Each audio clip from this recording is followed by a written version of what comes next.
వంట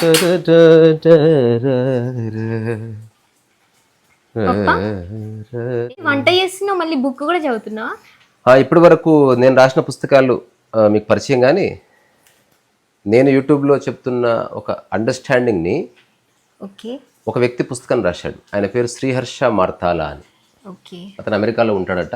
నేను ఎప్పుడు కలవలేదు. ఒక 2-3 సార్లు ఫోన్లో మాత్రమే మాట్లాడాను, హాయ్ హలో చెప్పాను. ఇలా పుస్తకం రాస్తున్నానంటే చూద్దామంటే పంపించాడు. నేను కవర్ డిజైన్ చూసి షాక్ తిన్నాను. Learnings from the freedom from fear and over thinking, learnings from J Krishnamurti and రీసా ఇన్ సింపుల్ ఇంగ్లీష్. సో అది నిజానికి కృష్ణమూర్తి కొన్ని విషయాల్లో పోలిక ఉండదు కాబట్టి పక్క పక్కన ఉన్న పర్వాలే, బట్ ప్రాపంచికంగా చూస్తే కృష్ణమూర్తి రీసా ఇక్కడ, ఆధ్యాత్మికంగా చూస్తే అందరూ సమానం. సో ఫస్ట్ ఆఫ్ ఆల్ ఈ పుస్తకం ఆయన నాకు గిఫ్ట్గా పంపించారు. ఇది అమెజాన్లో ఉందట, నేను చూడలేదు ఇప్పటివరకు. ప్రింట్ అండ్ డిమాండ్ ఆప్షన్లోనే ఉంది, అంటే ఎవరికైతే పుస్తకం కావాలో వాళ్ళే పేపర్ బ్యాగ్ తెప్పించుకోవచ్చు. ఇది ఆయన ఒక అవుట్ ఆఫ్ రెస్పెక్ట్ లేదా గ్రాటిట్యూడ్ అనుకోవచ్చు. చూస్తున్నాను కడమ్మ అన్నం ఉంచాలి, ఇది అయింది. సో ఈ పుస్తకంలో ఏముంది అంటే ఫస్ట్ గ్రాటిట్యూడ్ విత్ గ్రాటిట్యూడ్ అని ఒక 2 మాటలు రాశాడు. అది ఊరికే చదువుతాను. Jiddu Krishnamurti for introducing me to the world of enquiry and to be in life. To be అఫాస్టఫీలో పెట్టాడు, అంటే ఉండడం, బీయింగ్నెస్ అని. తర్వాత కాంత్రీసా for super simplifying it the enquiry and to be through his YouTube talks, his real life experiences, jokes, stories, easy examples and his way of life అని ఆ to be అనే దాన్ని రెఫర్ చేశాడు. To be refers to present moment awareness, witnessing and సాక్షి భావన, kept in quotes intentionally అని పెట్టాడు. అంటే ఓవరాల్గా లైఫ్ అనేది యాక్చువల్గా కాంప్లికేట్ ఉండదు, మనం దాన్ని అపార్థం చేసుకోవడం వల్ల కాంప్లికేట్ అవుతుంది. ఆడవాళ్ళు మగవాళ్ళు వాళ్ళకంటే ఎన్నో రెట్లు పెద్దగా ఉన్న విమానాన్ని గాల్లో వేసుకొని వెళ్ళిపోతున్నారు. You just understood it. ఒకడు సైకిల్తో కింద పడతా ఉంటాడు, మీద పడతా ఉంటాడు, వాడు మిస్అండర్స్టాండ్ చేసుకునే దాన్ని. అంతే. అసలు మనం సైకిల్ ఆపుతుంటే అట్లీస్ట్ భూమి తెలుస్తుంది, విమానం ల్యాండ్ అవుతుంటే అసలు వాడికి ఏం తెలుస్తుంది? కింద టైర్లు ఆన్నే లేదో, ఎంత ఆనింది, ఎంత స్మూత్ ల్యాండింగ్ అవుతుంది తెలుసా? ఇట్లా బట్టల్లో చేయబెట్టినట్టు ఉన్నట్టు. అంటే మనిషి ఎంత ఇంటెలిజెంట్ అంటే చాలా కాంప్లెక్స్ విషయాల్ని సింప్లిఫై చేసి పాడుదుబ్బారు. కానీ లైఫ్ అట్మోస్ట్ సింపుల్. అంటే ఒక జెన్ సేయింగ్ ఉంటుంది, లైఫ్ సింపుల్ అంటే ఎంత సింపుల్ అంటే దానికి ఒక 2-3 సేయింగ్స్ చెప్తారు ఒక గురువు. ఒకటేమిటి, కళ్ళు మూసాను, ఇట్లా తెరిచాను, ఎదురుగా కనిపించింది, ఇదేమన్నా కాంప్లికేట్ ఉందా? అంత సింపుల్ అన్నాడు.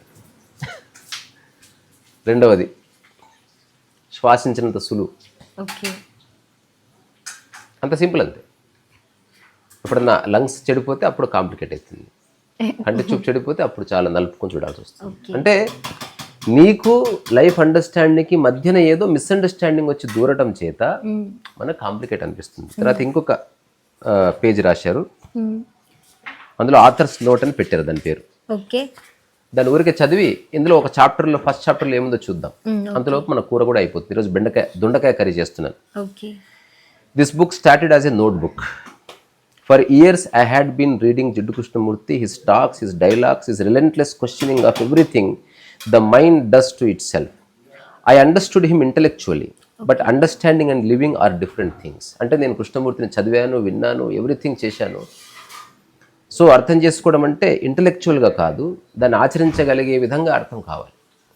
నాకు వంట అర్థమైందంటే వంట చేయడం వచ్చని. రెండవది, వంట ఎలా చేయాలో ఆలోచనలుగా తెలిసింది, ఎప్పుడు చేయలేదని. మూడవది, ఎవరో చెప్తుంటే విన్నాను ఇట్లా చేస్తారట అన్నది. నాలుగవది, అసలు వంట చేసుకుంటారా అన్నది. ఇన్ని ఫేజెస్ ఉన్నాయి వంటలో. తర్వాత దెన్ ఐ ఫౌండ్ రీసా. అప్పుడు నేను దొరికాను యూట్యూబ్లో. His YouTube talks did something Krishnamurti books alone hadn't quite manage. అంటే కృష్ణమూర్తి చెప్పే ఆ కాంప్లెక్స్ అండర్స్టాండింగ్ని సరళతరం చేయడం యూట్యూబ్ టాక్స్ రీసెర్చ్ చేస్తున్న దానివల్ల మేనిఫెస్ట్ అయింది అని చెప్తూ, they brought the same inquiry down to the ground. The argument with a family member, the guilt of not sticking to a plan, the thinking about the past, and spiral about wasting time, missed deadline at work. His approach to the hardest questions felt simple enough to actually try. I started taking notes and experimenting. అంటే నేను నా మాటలు విన్న తర్వాత అతనికి ఓహో ఆచరించడానికి ఒక మార్గం దొరికింది. ఆచరించడానికి మార్గం దొరకని ఏ ప్రవచనమైనా కూడా ఇంటలెక్చువల్గానే మిగిలిపోతుంది. ఎక్కడున్నా ప్రశాంతంగా ఉండు అని చెప్పాడు ఒకటి ప్రవచనం. కానీ ప్రశాంతంగా ఎలా వస్తుందో ఉండాలో చెప్పలేదు. అప్పుడు నాలాంటి వాడు ఎవడో చెప్పాడు, ప్రయత్నం వదిలితే ప్రశాంతత అని. వెంటనే ప్రయత్నాన్ని వదిలి చూస్తే తెలిసింది ప్రశాంతత ఉందని. అట్లా. So this book grieve from these notes. It is not a self help book. It does not.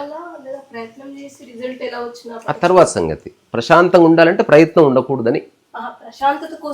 ప్రయత్నం అంటే అప్రయత్నతనే ప్రశాంతత. ఇంకా చెప్పనా, అప్రయోజకత్వమే ప్రశాంతత. ఇది కొంచెం లోతైన విషయం. అంటే నువ్వు ప్రయోజకుడు వయ్యి కూడా దాని మనసుకు తీసుకోకపోతే అప్పుడు ప్రశాంతంగా చిరునవ్వు నవ్వుతావు, చిన్నపిల్లలతో ఆడుకుంటావు, అక్కడ ఎవరో డైపర్ ఉంటే తీసి ఎత్తేస్తావు, లేకపోతే నువ్వు ప్రయోజకుడు డైపర్ ఎత్తుతావా అంటది మైండ్. సరే, so it does not tell you what to do. ఈ పుస్తకం నీకు చెప్పదు ఏం చేయాలని. It ask you to look at your own mind, your own patterns, your own quiet assumptions about how life works. అంటే నీ గురించి నీవు అనుకున్న రకరకాల విషయాలు, రకరకాల ధారణల్ని నీవే ఒకసారి తొంగి చూసుకునే ఒక అండర్స్టాండింగ్ కోసం ఈ పుస్తకం చదువు. 54 chapters. Each one has a different shape of the simple enquiry. What is the mind doing? And does it have to keep doing that?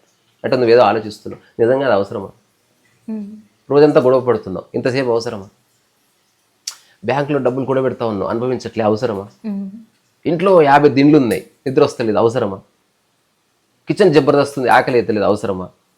You start questioning your own existence. అట్లా ఉపయోగపడుతుంది. You do not need to agree with any of it. ఇది మంచి statement. అంటే నేను చెప్పింది ఏది నువ్వు అంగీకరించాల్సిన అవసరం లేదురా స్వామి. Curiosity is the only requirement. అంటే జీవితాన్ని అన్వేషించి విచారించగలిగే ఒక శుద్ధమైన ఆసక్తి, దాని యొక్క నెక్స్ట్ స్టెప్ జిజ్ఞాసు అయి నువ్వు దీన్ని చూసి సరిపోతుందని బ్యూటిఫుల్గా రాశాడు శ్రీహర్ష గారు. సో ఈ పుస్తకం ఎక్కడి నుంచైనా ఎక్కడైనా చదవచ్చని చెప్పాడు. 54 chapters కదా. ఏదన్నా ఒక ఊరికి ఒక చిన్న పేర చదువుతాను, ఆ తర్వాత రేపటి నుంచి వీలైతే ఒక సిరీస్ ఆఫ్ టాక్స్ చేద్దాం. First chapter, why comparison hurts. ఇప్పుడు నా టాక్స్ యొక్క సమగ్ర సారాన్ని గనక ఒక్క మాటలో చెప్పంటే పోలిక వద్దు, అంతే. ఆధ్యాత్మికత ఉందా, పోలిక లేదు. పోలిక 2 రకాలు. నేను వంట చేస్తూ ఈవిడని చూసి నేర్చుకుంటున్నాను, నేను ఇంప్రూవ్ అవుతున్నాను, కానీ ఈవిడ కంటే బాగా చేయాలి, ఈవిడని ఓడగొట్టాలన్న అది వస్తుంది చూసినావా, అక్కడ పతనం వస్తుంది. మా గురువు గారు ఒకసారి ఒక మాట చెప్పారు, అశోక్ గురుజాల గారు. One of the greatest human being I have ever seen. కలవాలి, ఇంకా పిలుపు రాలేదు. అయితే ఆయన ఏం చెప్పాడంటే, ఒక అశోక్ గురుజాలే గారు, ఆయన దగ్గర నేర్చుకున్న వాళ్ళు ఇప్పుడు సినిమాలో వాయిస్తున్నారు. వైలిన్,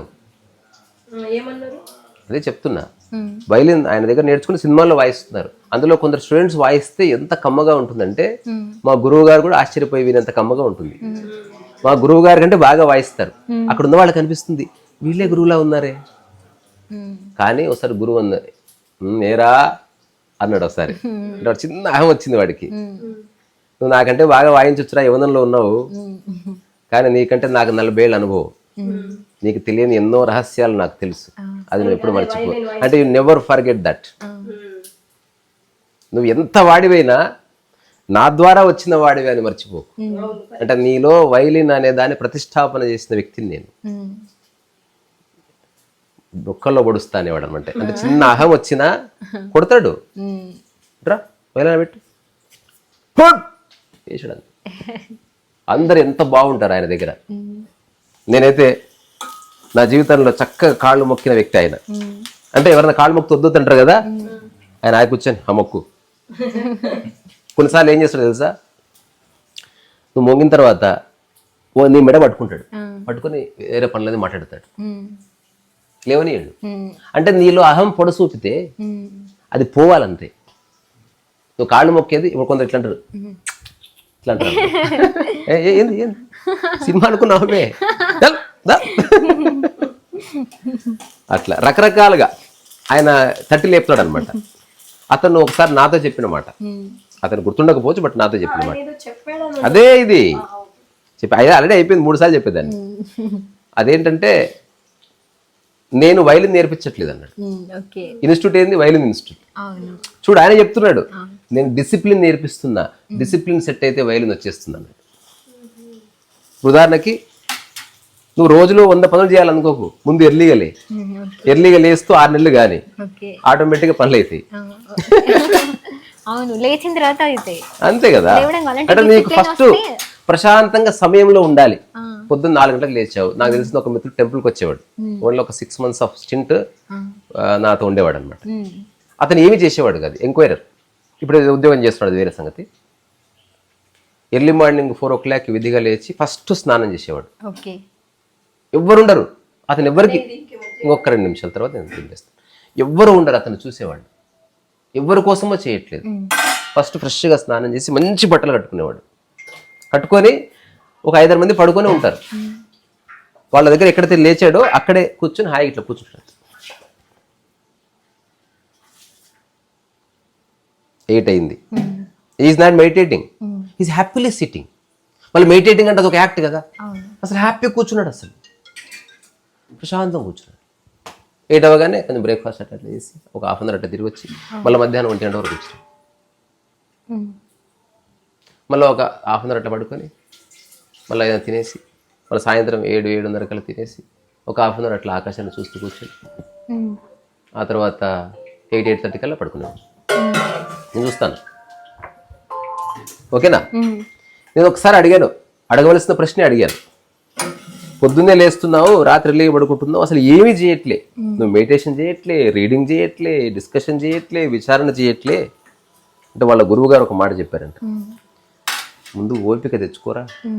ఏమీ చేయకుండా ఊరికే కూర్చోగలిగిన నాడు నువ్వేమన్నా చేయగలవు. ఒక 6 months తర్వాత ఎప్పుడో నాకు చెప్పినట్టు గుర్తు, అంటే మధ్య మధ్యలో వస్తూ పోతూ ఉండేవాడు. ఏమీ చేయకుండా హాయిగా కూర్చోగలిగిన వాడే ఓపికగా, అట్లా కూర్చున్న వాడు ఏదైనా, ఎందుకంటే ఓపిక సెట్ అయింది కదా. ఇప్పుడు ఓపిక లేదు, నువ్వు గ్రేట్ పర్సన్, నువ్వు ఏది చక్కగా చేయలేవు. ఫస్ట్ ఓపిక ఉండాలి, ప్రశాంతతతో కూడిన ఓపిక ఉండాలి. నిదానముగా హాయిగా అన్ని మొదలుపెట్టిన క్షణం. సో ఓపిక అన్నది ఎగ్జిస్టెన్షియల్. ఎట్లయితే మనకు నిద్ర జన్మతః ఉందో ప్రతి ఒక్కరికి ఓపిక జన్మతః ఉంది. కానీ మనకి ఉపయోగపడే విషయాల పట్ల ఓపిక లేదు. ఒక అమ్మ వచ్చి నాతో అన్నది, మా అబ్బాయికి అసలు ఓపిక లేదు. ఏం చేస్తాడంటే రోజంతా టీవీ చూసుకుంటా ఓపిక ఉందిగా. అంటే ఇప్పుడు చదివే ఓపిక, వాడికి ఓపిక ఉంది. ఓపిక లేకపోతే ఏం చేస్తాడు తెలుసా, మనిషి చచ్చిపోతాడు. అంటే ఇందులో ఒక దాంట్లో ఖచ్చితంగా ఓపిక ఉంటుంది, ఎగ్జిస్టెన్షియల్ క్వాలిటీ. ఇప్పుడు మన భోగిగాడు ఏం చేస్తాడు, ఓపిక కూర్చుంటాడు. ఓపిక అస్తిత్వ నియమం. ఆ ఓపిక వాడి కళ్ళల్లో కనిపిస్తుంది, ఇట్లా కూర్చోరుంటాడు అట్లా. సో నేను కంక్లూజన్ ఏం చెప్దాం అనుకుంటున్నా ఈ పుస్తకం గురించి అంటే, ఈ పుస్తకం నేను ఊరికే వాళ్ళు నాకు PDF పంపించినప్పుడు ఒక 1 hourలో అంతా తిరిగేశాను. But I don't remember exactly what is written. But chapters divided beautifully, categorize చాలా బాగా చేశారు. సో కంపారిజన్ చేసుకో, చాప్టర్స్ పేరు చదివితే మీకు అర్థమైపోతుంది. The feeling of not enough, ఇంకా ఏదో కావాలి, సరిపోలేదు అన్నది కూడా నీకు అశాంతికి కారణం. ఉన్నది సరిపోదా, seeking approval and people pleasing చేశావు. కూర బాగుందా, బాగాలేదు, నీ అమ్మ దొంగ కొడుకు వస్తే మంచి అడిగితే అది ఎందుకు అడిగావు. వాడిచ్చే ఒక రెస్పాన్స్ మీద నీ ఆనందాన్ని ఎందుకు పెట్టావు, తాకట్టు పెట్టి. అసలు వాడిని అడగకు. రమణాశ్రమం పోయాం, నారాయణ సేవ చేసాం, ఒక్కడని అడిగాడా, బాబు ఎలా ఉందమ్మా పెరిగినా కూర, అసలు అడగనే లేదు.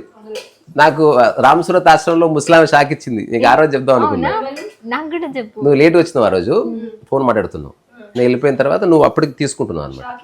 చిన్న షాక్, అందమైన షాక్. అది అన్న అయిపోతే లాస్ట్కి అది సాంబార్ లాంటిది వేసింది. లాస్ట్కి వేసిన తర్వాత చిన్న గంట కదా వేసింది, ఇట్లా అన్న అన్నది. ఇంకో గంట వేస్తుందేమో నేను అన్న ఇంకొంచెం అని అడిగాను. ఒక సెకండ్ ఎట్లా చూసి అన్నది. అంటే అంతేరా, తృప్తిపడు, అరే వచ్చిందే ఫ్రీగా 2 గంటలు. అది చూడు ఎంత అర్థం ఉంది, అసలు నేను మస్తు నవ్వుకున్నాను. తర్వాత ఇంకో chapter, can you say no, అంటే మనం మొహమాటాన్ని పోయి ఎస్ చెప్పామనుకో, ఎస్ నాకు పోతావు అనేది ఒకటి. Standing alone, taking a clear stand, అంటే ఎవరున్నా లేకున్నా, నీ పక్షంలో ఎవరున్నా లేకున్నా నువ్వు సత్యంలో నిలబడి ఉండు. నీ understanding. FOMO, fear of missing out అంటే నేను కోల్పోతానేమో. ఓకే. మా ఫ్రెండ్ ఒకడు కాలేజీ హాస్పిటల్లో పడ్డాడు. కారణం తెలుసుకొని నవ్వాలి ఏడవాళ్ళు అర్థం కాలేదు మాకు. ఈ మాట మా పేరెంట్స్ చెప్పొద్దు, వాళ్ళకి ఏదో వేరే చెప్పాడు. మాకేం చెప్పాడంటే వాడికి సినిమా టైటిల్స్తో అంటే ఇట్లా ఇట్లా పడుతుంది కదా, స్పెషల్ థ్యాంక్స్ టు అని ఇట్లా పడుతుంది ఫస్ట్. అక్కడి నుంచి చూస్తేనే వాడికి సినిమా చూసినట్టు.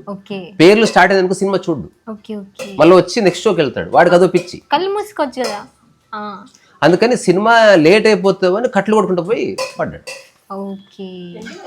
సినిమా కంగారు వెళ్ళి స్లిప్ అయి పడ్డాడు, కాలు ఇరిగింది. సినిమా టైటిల్స్ చూడాలన్న ఆతృతలో కాలు కొట్టుకున్నాడు. అంటే అది మిస్ అయిపోతానేమో అని కాలే పోగొట్టుకున్నాడు. తర్వాత వచ్చింది లేదు వేరే సంగతి. ఆ ఫ్రెండ్కి ఒక మస్తు స్టోరీ ఉంటుంది. వాడు పెళ్లి చూపులకు వెళ్తే కన్నా, ఇది విన్న తర్వాత పుస్తకం తర్వాత మాట్లాడు, పెళ్లి చూపులకు వెళ్తే ఒకటే అడిగేవాడు, నేను బండి ఫాస్ట్ నడుపుతా, వెనుక భయపడకుండా కూర్చుంటే నేను చేసుకుంటా. వాడికి అందంతో పని లేదు, ఎవ్వరు చేసుకోలేదు. ఎవరు చేసుకుంటారు? వాడు వాడు పెళ్లి చూపులు కూడా బండి మీద వచ్చినాడు. ఇట్లా వాళ్ళ ముందు ఇట్లా ఏదైనా కావాలంటే తీసుకు, వాడికి విపరీత. వాడు అప్పట్లో ఉన్న బెస్ట్ బండి పల్సర్ ఉంటుంది చూసావా, అది వాడేవాడు. వాడికి అదొక పిచ్చిరా అబ్బాయి.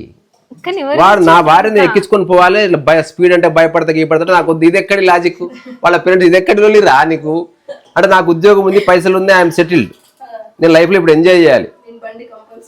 ఇట్లా పోయిన తర్వాత ఒక పెళ్లి చూపులకి హంపి గయే యాదగిరి గుట్టకే పాస్ పోయిన తర్వాత ఒక హాఫ్ అన్ అవర్ జరిగింది. అమ్మాయి మంచిగా ఉంది. వాడు చూడగానే అరే ఈ బండి వెనక కూర్చొని భయపడితే కనుక నేను మిస్ అయిపోతారా, అమ్మాయి బాగుందిరా, దీన్ని చేసుకోవాలనిపిస్తుంది అన్నాడు. ఆ తర్వాత వాడే అన్నాడు, నేను బండి ఫాస్ట్ తోలుతా, వెనక భయపడకుండా కూర్చుంటావు అంటే కూర్చుంటాను. నాకు ఒక డాడీ చెప్పి వచ్చేసిండు. నెక్స్ట్ 2 months లో పెళ్లి అయిపోయింది. ఉల్టా జరిగింది. బండి నడుపుతుంటే ఫాస్ట్ అన్నో పీక్తా అన్న వింతేనే దిగు అని ఆమె నడిపితే వీడికి మస్తు భయం. రియల్ గా వాడు నీ బండి నీకు, నా బండి నాకు, నీ బండి నేనెక్క, నా బండి నేనెక్క. మంచిగా దొరికింది కంపెనీ అంటే కాదన్నే వాడిని తలదన్నేవాడు ఒకడు ఉంటాడు అనేది మర్చిపోద్దు. ఇప్పుడు దొంగలు ఎంత దొరుకుతారు, తెలివిగా చేస్తాం అనుకుంటారు. పోలీసులు అంతకంటే తెలివైంది. వాళ్ళకి వచ్చిన దానికంటే ఇంకా ఎక్కువ వచ్చింది అనుకో ఆపోజిట్ వాళ్ళకి. నేను ఒక స్టోరీ చదివా. ఆ స్టోరీలో ఒక దొంగతనం చేసి ఎవ్వరు ప్రతి ఒక్కరు దొరుకుతారు అనమాట. వాడు దొంగతనం చేసి ఎక్కడికి పారిపోడు, అందుకని ఎప్పుడు దొరకలేదు అంట వాడు. అదో కథ. అంటే అక్కడ ఉన్న దొంగతనం చేసి అక్కడే ఉన్నాడు. ఆ దొంగతనం చేసిన మూటను అక్కడే పెట్టుకున్నాడు, ఎక్కడికి పోలేదు, బ్యాంక్ దగ్గరే ఉన్నాడు. మొత్తం ఎత్తుకారు కానీ వాడిని ఎత్తుకలేదంట. ఎందుకంటే దొంగ పారిపోతాడని వాళ్ళ నమ్మకం. వాడు దాన్ని బ్రేక్ చేశాడు. ఉంది. అవునానా? ఇప్పుడు ఒక ఫ్రెండ్ పేరు చెప్పి ఆ ఫ్రెండ్ పెళ్లి యాదగిరి గుట్ట అని చెప్తానా? చెప్తాను. పాప వాళ్ళ వైఫ్ నడిపేది ఒకసారి నాకు చూడాలని ఉంది బైక్. ఇంకా వాళ్ళు ఇప్పుడు పెళ్లి పెద్ద పిల్లలు అయిపోయారు. అంటే నేను ఎందుకు చెప్పాను అది అంటే, నువ్వు ఏదో గ్రేట్ అనుకున్నావు. ఫస్ట్ టైం పెళ్లి అయిన తర్వాత బయటకి వెళ్తే ఆమె ప్రిపేర్ అయ్యి కూర్చుంటే అట్లా కూర్చో ఇట్లా కూర్చో గట్టి పట్టుకో అని చెప్పింది. చెప్పినాక రోడ్ ఎక్కితే ఏమండి ఫాస్ట్ అన్నారు, ఇంతేనా అంటారు కదా, కొంచెం దిగుతారా, నేను నడుపుతాను అంటే వాడు వామ్మో ఏంది రావది. మేము చూసినాం, చెప్పేదేంది, మేము విట్నెస్ చేసినాం. ఏం నడపడన్నయ్యా ఫాస్ట్ ఉత్తదే, అంత గొప్పలు అంటే వాడికి ఎక్కడ తలకే పెట్టుకోవాలి అర్థం కాదు. సరే, let's conclude this. So chapters పేరు అంత బాగుంది. వీలైతే దీని మీద ఒక కపుల్ ఆఫ్ టాక్స్ చేస్తాం. సో శ్రీహర్ష మార్తల గారు, థ్యాంక్ యూ సో మచ్. ఇది అంటే మనం ₹1,00,00,000 ఇచ్చినా ఉన్నానా, ₹1,00,00,000 ఇచ్చినా ఒక వ్యక్తి మన గురించి లేదా మన పేరు పెట్టి రాయాల్సిన అవసరం లేదు. పేరేంటి పప్ప? Sriharsha మార్తల. Sriharsha మార్తల, thank you so much. తర్వాత చివరి ఇంకొక ముఖ్యమైన విషయం, మన మనసులో ఏవైతే చెత్త ఉందో ఆ చెత్త తీసేయాలనేది మన ప్రయత్నం అంతా. మరి అట్లనే ఇంట్లో చెత్త కూడా తీసుకోవాలని మా అమ్మాయి ఒక చిన్న సంకల్పం చేసింది. లాస్ట్ 10 days ఎక్కడెక్కడ ప్లాస్టిక్ ఉన్న దాన్ని తీసి వాటిని సీసాలతో రిప్లేస్ చేసింది. ఇంకా చేస్తుంది స్టిల్. ఇక్కడ ఎక్కడ చూసినా సీసాలే ఉన్నాయి. తర్వాత తనే ఒక లాజిక్ చెప్పింది నాకు, సీసాలు ఉంటే ఒళ్ళు దగ్గర పెట్టుకుని వాడతాం, ప్లాస్టిక్ కాబట్టి పగలదులే, సీసా పగులుతుంది, పగిలితే మనకు పగులుతుంది, చూసుకుంటే ఇవన్నీ ఉంటాయి. అందుకని ఇది నేను ఇగో ఇక్కడ అన్ని సీసాలు కనిపిస్తున్నాయి కదా, ఇదంతా మా అమ్మాయి initiative and we support it. So మీరు కూడా అన్ని సీసాలే. ఇది యాక్చువల్గా సీసా జీవితానికి ప్రతీక. శీషా హో యా దిల్ హో ఏనా, తెలీదు నాది. Okay, thank you so much. మళ్ళీ మాట్లాడుకుందాం.